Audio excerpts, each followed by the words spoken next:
cutting the butt stock an inch short.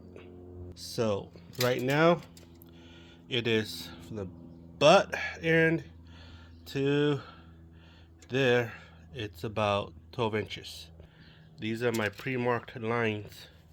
I'm gonna cut here to here with my skill saw. Let's see what happens afterward. Okay, so it's cut. So I cut about an inch. Good times. So I am going to shave the edge here so it won't be so rough. Okay, so it's cut, measured. It's actually 10 3/4 of an inch.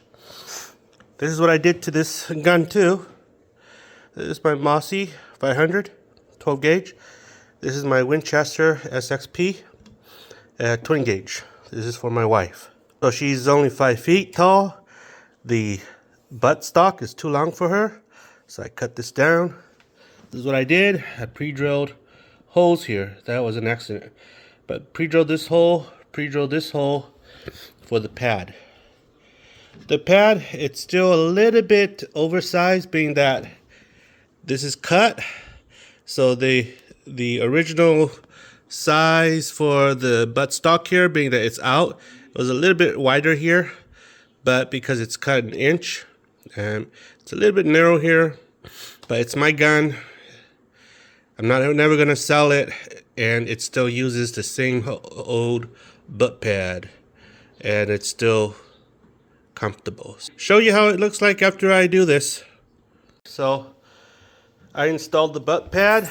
You'll see here, it's still a little bit oversized here, but on this gun I cannot shave this because the plastic reinforcement here is so closed to the end here, so I can't shave it. Here as well, I'm going to leave this here. It's still comfortable to shoot. You'll see. People will never notice it if they don't squint really hard. So my son is 5'3", 5'4", and he's going to try it. If it's good. If it's good? Yeah. Comfy? Yeah, can I fire? Yeah. Yep.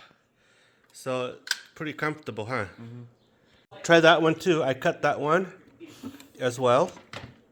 That's my Mossy 500. I've cut it because being that we're Asian, our arms are not that long. If you're 5 foot to 5'6", cutting it an inch actually helps you anchor your shots better and faster. So this is that gun, and this is this gun right here. Fun time.